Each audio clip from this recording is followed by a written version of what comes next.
The Taliban say the war in Afghanistan is over. The Islamists on Monday claimed victory over opposition forces in the Panjshir Valley, the country's last province to elude their control. The leader of the resistance there, though, Ahmad Massoud, has called for a nationwide uprising against the Taliban. The Taliban flag raised atop the Panjshir Governor's office. Panjshir was the last Afghan province holding out against their rule. Now the Taliban claim to have achieved total victory. The people don't want the war to continue, and there's no reason for anyone to continue the war. So the people need to know that the Islamic Emirate of Afghanistan has ended the war. A video posted on social media by the Taliban shows a man appearing to be one of their commanders.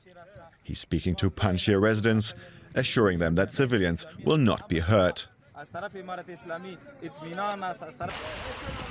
But the National Resistance Front, militia fighters and former members of the Afghan army, rejected all claims that the Panjshir Valley had fallen to Taliban forces. They have been fighting the Taliban in fierce battles in the mountainous region. Their leader, Ahmad Massoud, took to Twitter on Monday to counter speculation about his death. The Taliban failed to take the Panjshir Valley last time they ruled Afghanistan. Its capture after only a few days fighting would be the final chapter in a comeback that has stunned the world.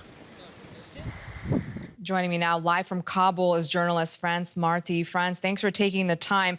We're seeing the Taliban's claims. We're seeing what the resistance is saying. A lot of this is happening on social media and very difficult to verify.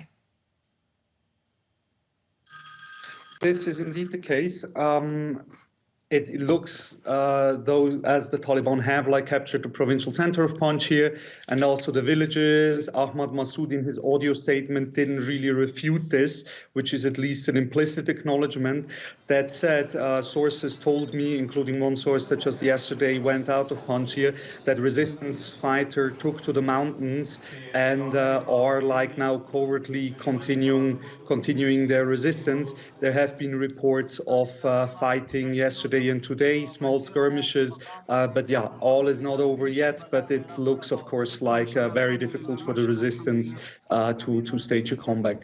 It's not over yet. That's what one of the leaders of the resistant, Massoud, is saying. He's not conceding defeat. What stood out to you in that audio recording we heard from him just yesterday? There were several things.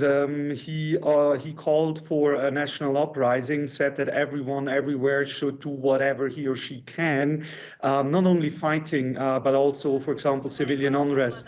We have seen since yesterday night, since this audio message was released yesterday, there have been a few protests in several cities across the country. Some were clearly in favor of the resistance front. Others had less clear slogans for Afghanistan against Pakistan, but seem to be targeted against the Taliban.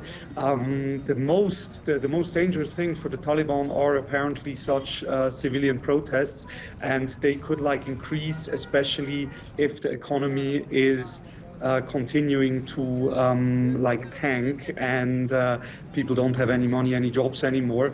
And now the protests are small, but if they should reach thousands of people, then it would be a challenge for Taliban rule. Aside from the resistance fighters, aside from the situation with the economy and the humanitarian crisis, the Taliban certainly are going to be focusing on the business of governance, and they've said that they're going to unveil their new government. Do we know anything more about that?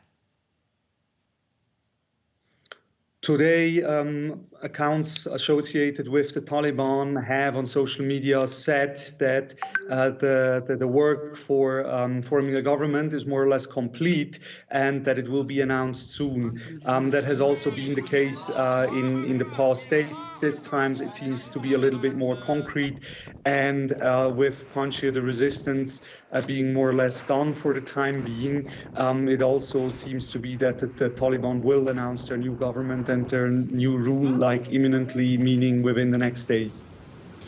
Journalist France Marti in Kabul. Thank you, France.